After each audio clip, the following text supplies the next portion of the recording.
వీక్షకులకు స్వాగతం. నమస్కారం. అమరావతి చట్టబద్ధత ఆవశ్యకత. అమరావతి ఆంధ్రప్రదేశ్ ఏకైక రాజధాని అనే వార్త ఎప్పుడు వింటామో తెలుసుకునే ప్రయత్నం చేద్దాం. విశ్లేషించడానికి మనతో ఉన్నారు సీనియర్ జర్నలిస్ట్ సత్యమూర్తి గారు. వారిని అడిగి మరిన్ని విశేషాలు తెలుసుకుందాం. సార్ నమస్తే. నమస్కారం అండి. అమరావతి చట్టబద్ధత ఆవశ్యకత. అమరావతి ఆంధ్రప్రదేశ్ ఏకైక రాజధాని అని కేంద్ర ప్రభుత్వం ఎప్పుడు చట్టబద్ధత చేసే అవకాశం ఉంది? ఆ శుభవార్త ఎప్పుడు వినే అవకాశం ఉందంటారు? ఆ శుభవార్త వినాలని నాకు కూడా బాగా కోరికగా ఉంది. అయిపోతుంది ఇప్పుడు, ఇంకా ప్రాసెస్ దాదాపుగా అంతా అయిపోయింది కాబట్టి మనం త్వరలో ఆ శుభవార్త వినొచ్చు. ఇక్కడ మెయిన్గా ఏంటి అంటే చాలా జాప్యం జరిగిన మాట వాస్తవం. అమరావతి రాజధానిగా అంటే మొట్టమొదటిసారి ప్రధానమంత్రి నరేంద్ర మోడీ శంకుస్థాపన చేసిన రోజు నుంచి లెక్కేసుకుంటే ఇప్పుడు ఈ చట్టాన్ని సవరించే ప్రాసెస్ ఇప్పుడు చేసుకుంటున్నాము అంటే అది నిజంగా ఒక రకంగా చూస్తే ఆంధ్రప్రదేశ్ ప్రజల దురదృష్టం అని చెప్పచ్చు. 2016లో కార్యక్రమాలు ప్రారంభమైనాయి. 2018 నాటికి ఒక షేప్ వచ్చింది. యాక్చువల్గా 2018లో జరగాల్సింది ఇప్పుడు జరుగుతుంది. This is the reality. అంటే ఎవరేమనుకున్నా కానీ మనం కొంచెం నిష్పక్షపాతంగా మాట్లాడుకోవాలి కాబట్టి వాస్తవాలే చెప్పాలి, వాస్తవాలు చెప్పుకోవాలి కాబట్టి ఇది దాదాపుగా ఒక ఫెయిల్యూర్ లాంటిదే. ఎవరి ఫెయిల్యూరు? అది క్వశ్చన్ మార్క్. ఎవరి ఫెయిల్యూర్ అనేది ఎందుకు చెప్పలేము అంటే 2019లో అధికారం కోల్పోయింది తెలుగుదేశం పార్టీ. వెంటనే వచ్చిన ముఖ్యమంత్రిగా వచ్చిన జగన్మోహన్ రెడ్డి అడ్డుపడ్డాడు. మొత్తం 5 సంవత్సరాలు అడ్డంగా పడుకున్నాడు. అమరావతికి అడ్డంగా పడుకున్నాడు. అమరావతి రాజధాని అనడం ఆయనకి ఇష్టం లేదు, అస్సలు అడ్డంగా పడుకున్నాడు. మరి ఇప్పుడు 2018లో క్యాపిటల్ అమరావతి అని తేలేకపోయిన చంద్రబాబు కారణమా? జగన్మోహన్ రెడ్డికి ఓటేసి 151 సీట్లు ఇచ్చిన ఆంధ్రప్రదేశ్ ప్రజలు కారణమా? అమరావతికి అడ్డంగా పడుకున్న జగన్మోహన్ రెడ్డి కారణమా? మీరు చెప్పండి. అంటే చట్టాల గురించి ప్రజలకు తెలియక అయోమయానికి గురయ్యి జగన్మోహన్ రెడ్డి లాంటి వాళ్ళ అబద్ధాలు నమ్మి అతను గెలిపించుకుని నాశనం చేసుకున్నామని ఇప్పుడు అర్థమవుతుంది మీరు చెప్తా ఉంటే. ఇక్కడ ఏంటి అంటే మామూలు సాధారణ పరిస్థితుల్లో government is a continuous process. Government అనేది ఎవడో ఒక వ్యక్తి చేతిలో ఉండదు, ఒక వ్యక్తి కోరికల మేరకు నడవదు. అంటే గవర్నమెంట్ కంటిన్యూస్ ప్రాసెస్ కాబట్టి ఆ రోజున 2016లో శంకుస్థాపన చేసినప్పుడు 16లోనో 17లోనో శంకుస్థాపన చేసిన తర్వాత అంటే 2019లో ఇంకొక వ్యక్తి చేతిలోకి గవర్నమెంట్ వెళ్ళినా కానీ దీని కంటిన్యూయేషన్ ఉండాలి. కంటిన్యూయేషన్ తెగ్గొట్టాడు జగన్మోహన్. ఎందుకు తెగ్గొట్టాడు అనేది డిబేటబుల్ పాయింట్, అది పక్కన పెడదాం. సరే, ఇక్కడ దాన్ని తెగ్గొట్టాడు.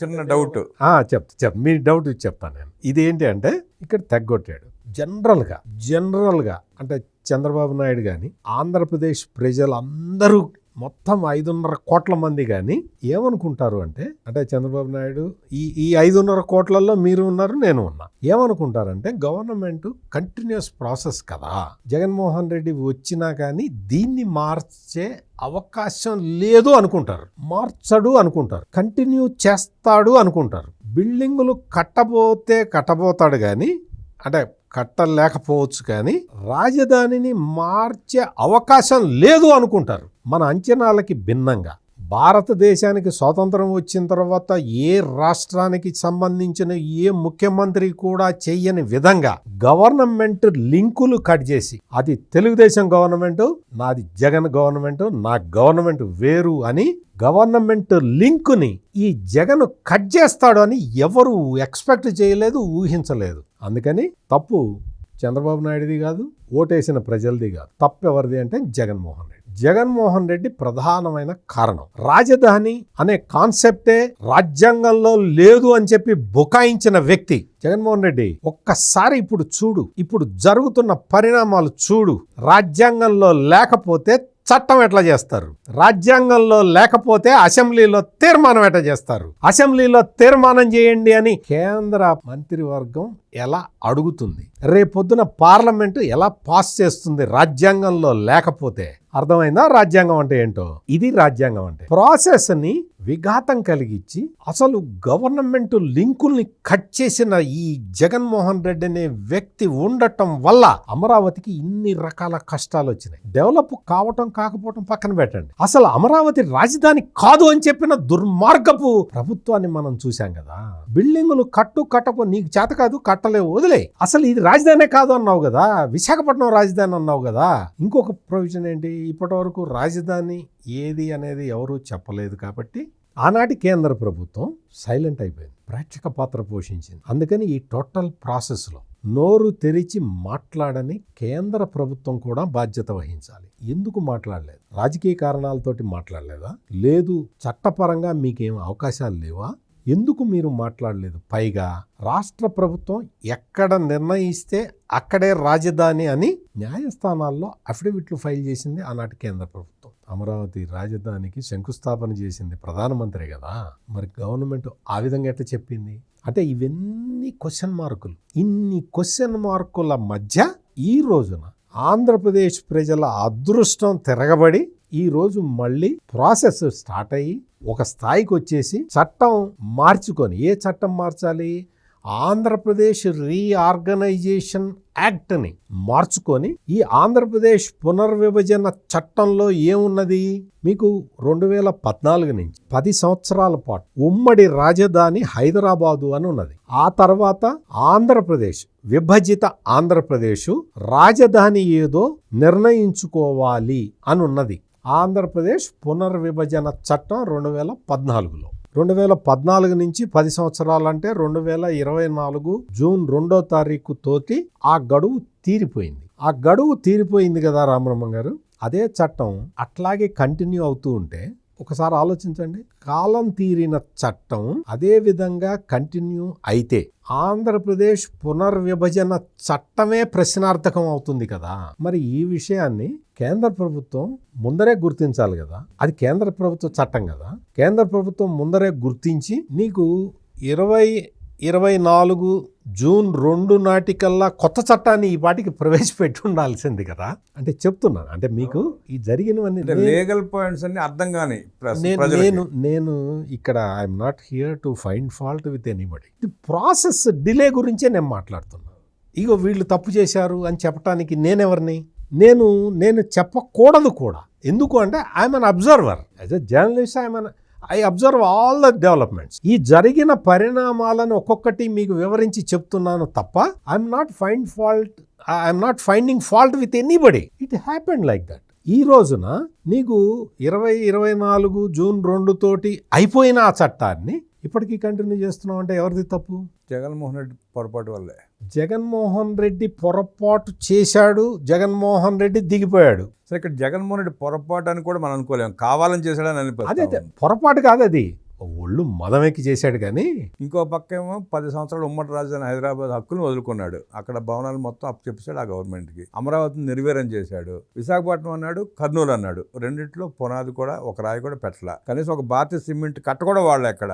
అంటే అసలు ఆంధ్రప్రదేశ్కి రాజధాని లేకుండా చేయడం అతను ఏకైక లక్ష్యంగా కనిపిస్తా ఉంది. అంతే, 100%. ఇందులో ఎటువంటి మీరు ఇప్పుడు చెప్పిన దాంట్లో ఎటువంటి డిస్ప్యూట్ లేదు. జగన్మోహన్ రెడ్డి పక్కనుండే సజ్జల రామకృష్ణారెడ్డి కూడా ఇప్పుడు మీరు చెప్పింది ఒప్పుకో తీరాలి.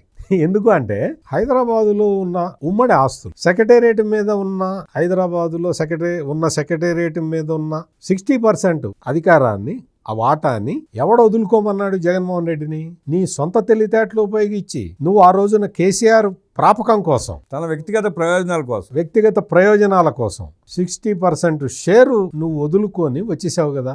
ఎట్లా వదులుకున్నావు? నువ్వు 2024 జూన్ 2 వరకు నువ్వు వదులుకోకూడదు కదా. ఎందుకు వదులుకున్నావు అంటే ఈ జగన్మోహన్ రెడ్డి అనే ఒక వ్యక్తి, పరిపాలన అనుభవం లేని వ్యక్తిని, అహంకార పూరిత ధోరణితోటి ఉన్న వ్యక్తిని, ఈగో ప్రాబ్లమే ఉచ్ఛ్వాస నిశ్వాసాలుగా బతుకుతున్న మనిషిని ఎన్నుకోవటం ఆంధ్రప్రదేశ్ ప్రజలు చేసిన తప్పు.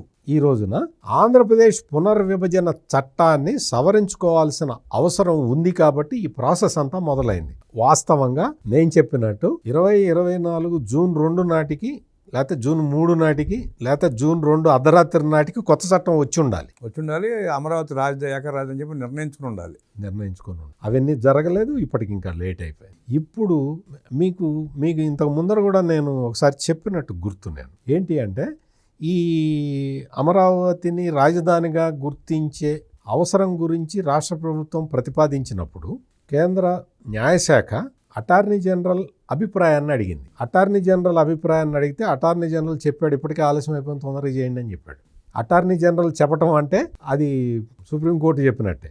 అంటే ఎందుకంటే సుప్రీంకోర్టుకు కూడా గైడెన్స్, ప్రభుత్వం తరఫున గైడెన్స్ ఇచ్చే బాధ్యత అటార్నీ జనరల్కి ఉంటుంది. కాబట్టి అటువంటి అటార్నీ జనరల్ కూడా క్లియర్ చేసిన తర్వాత కూడా జాప్యం జరిగింది అంటే ఇది మరి ఎవరిది తప్పు అందామా?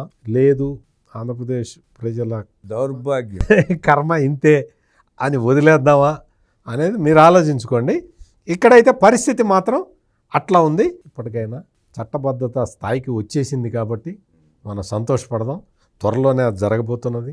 అసెంబ్లీ తీర్మానం తర్వాత కేంద్ర మంత్రివర్గం దాన్ని ఆమోదించేస్తున్నది. ఆమోదించేసి ఏప్రిల్ 1వ తారీఖున అనుకుంటా, ఏప్రిల్ 1వ తారీఖున కేంద్ర మంత్రివర్గ సమావేశం అయి దాన్ని ఓకే చేయంగానే వెంటనే పార్లమెంట్లో పెడుతూ ఉన్నారు. పార్లమెంటు దాని మీద చర్చించి దాన్ని పాస్ చేసిన తర్వాత అమరావతి ఆంధ్రప్రదేశ్ రాజధాని అని నోటిఫికేషన్ వస్తుంది. గజెట్ నోటిఫికేషన్ వస్తుంది. అమరావతిని రాజధానిగా మరి ఇప్పటి వరకు గుర్తించలేదా? ఇంకో క్వశ్చన్. గుర్తించారు. మ్యాప్లో అంటే కొత్త రాష్ట్రాలకి సంబంధించిన మ్యాప్ విడుదల చేసినప్పుడు ఆంధ్రప్రదేశ్ రాజధాని దగ్గర ఎర్రచొక్క పెట్టారు, అమరావతి దగ్గర ఎర్రచొక్క పెట్టారు. ఆల్రెడీ ఉంది, గుర్తించారు. ఆ ఎర్రచొక్కని జగన్మోహన్ రెడ్డి చెరిపేశాడు. ఆ ఎర్రచొక్క చుట్టూ సాలిగూడ అల్లాడు. అందుకని జగన్మోహన్ రెడ్డి చేసిన విధ్వంసం అంతా ఇంత కాదు. మొత్తం అక్కడ ఫిజికల్గా డ్యామేజ్ చేశాడు, మొత్తం అమరావతిని కిల్ చేశాడు, చట్టపరంగా తప్పులు చేశాడు. ఈ తప్పులన్నిటికీ బాధ్యుడు జగన్మోహన్ రెడ్డి.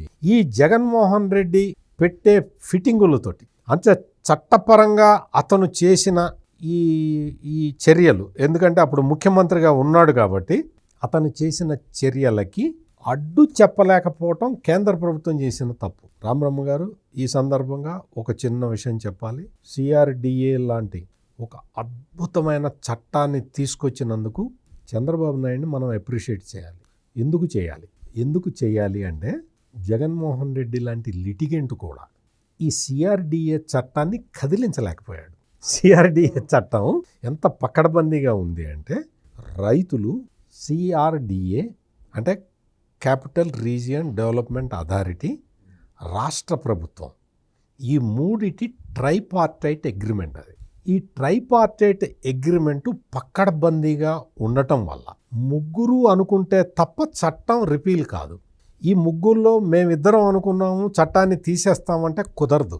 ఇటువంటి క్లాజులు పెట్టి ఏపీ సిఆర్డిఏ చట్టాన్ని అత్యంత పక్కడబందీగా చంద్రబాబు నాయుడు తయారు చేయటం వల్ల ఈరోజు మళ్ళీ మన ఆశలు సజీవంగా, ఇంతకాలం సజీవంగా ఉండి చిగురించి ఇప్పుడు ఫలాలను ఇవ్వబోతూ ఉన్నది. అందుకని సిఆర్డిఏ చట్టం అంత బలమైన చట్టం తీసుకొచ్చారు కాబట్టి ఆంధ్రప్రదేశ్ హైకోర్టు అద్భుతమైన తీర్పునిచ్చింది.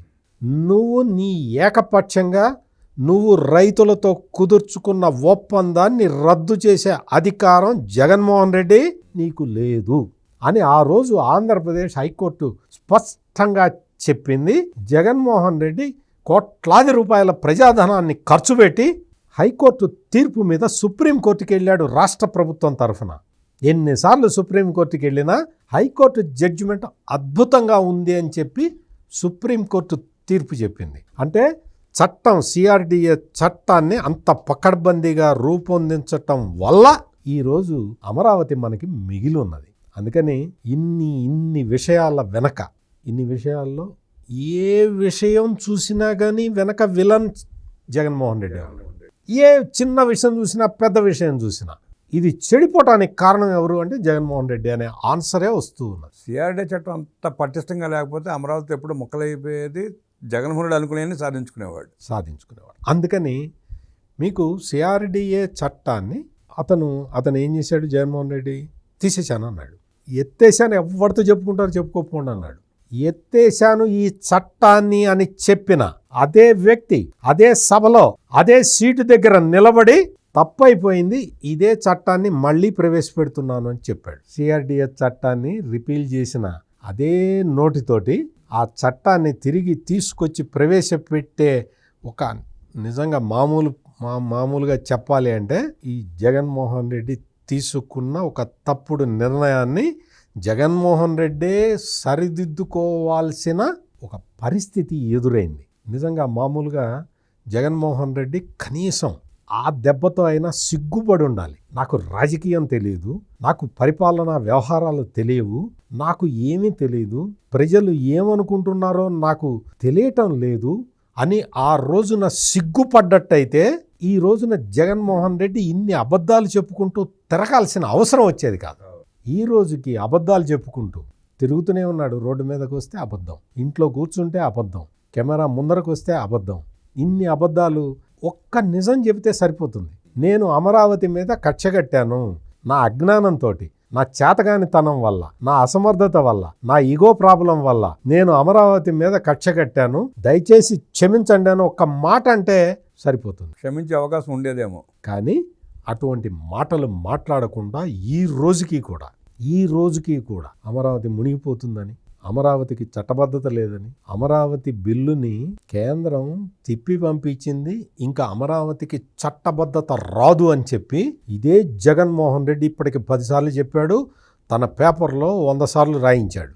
ఇంత జరుగుతున్నా కూడా ఈ రోజున ఏం సమాధానం చెప్తావు జగన్మోహన్ రెడ్డి?